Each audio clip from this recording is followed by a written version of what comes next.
Луки – природні угрупування. Ліс не суцільною стіною простягається в лісовій зоні. Ось дерева ніби зупинились на кордоні, за яким почався відкритий простір, поросший травою. Це луг або лука, цілий килим різноманітних квітів. Луки – це безлісі ділянки землі, вкриті дикорослими трав'янистими рослинами. Іноді на луках трапляються зарослі чагарників. Луки розташовані на берегах річок, озер, біля боліт, серед лісу на галявинах. Луки утворюються на місці вирубаних лісів. Трав'янисті рослини утворюють на луках суцільний покрив. Їхні корені тісно переплітаються, утворюючи дернину, яка надійно захищає ґрунт від висихання та руйнування. На луках велика кількість багаторічних рослин, у яких довгі та вузькі листки, що випаровують мало вологи. Це дуже важливо в умовах життя на луках. Квіти у цих рослин дрібні, зеленувато-сірі, зібрані в суцвіття, розміщені на верхівках довгих тонких стебел соломин. Ці стебла похитуються над усіма рослинами і за допомогою вітру відбувається запилення. Із квітів утворюються плоди з насінням. З них розрізняють такі, як стоколос, лисохвіст, пирій, костриця. Ці рослини дуже подібні між собою. Розпізнати їх можна лише за суцвіттями. Інші трав'янисті рослини, які живуть на луках, називають різнотрав'ям. І дійсно, на відміну від попередніх рослин, які ми розглянули, ці трав'янисті рослини дуже різні за формою листків, кольором і формою квітів.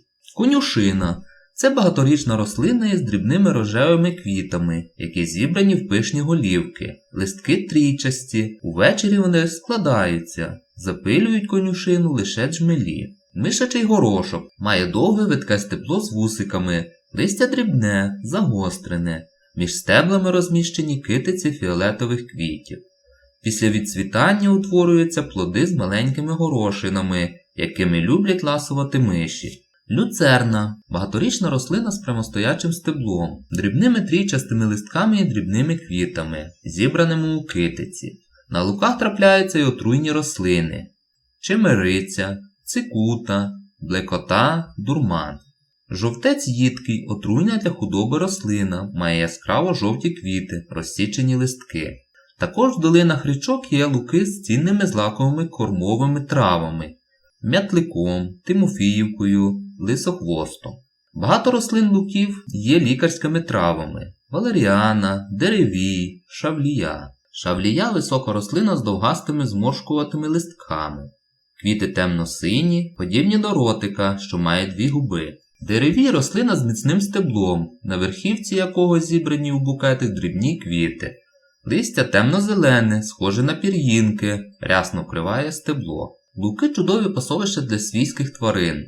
Крім користі для домашніх і диких тварин, трави на луках збагачують ґрунт азотистими сполуками, роблять їх більш плодючою. На луках живе багато різних комах, павуків, бджіл. Є також волохаті джмелі, оси, шершні.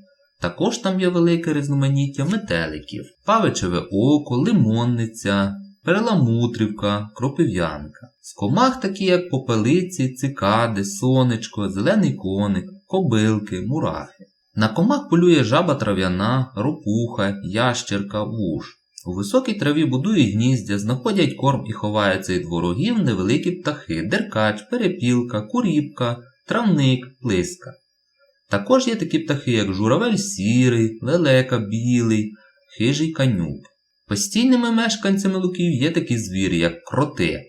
Кріт – мохоїдна тварина. Переміщаючись проритими ходами в ґрунті, кріт поїдає комах і їх личинок, черв'яків, мокриць, багатоніжок. Також є миші, хом'яки. Рештки рослин і тварин перетворюються на перегній за допомогою бактерій та грибів. Восени життя на луках завмирає. Наземні частини рослин жовтіють і засихають.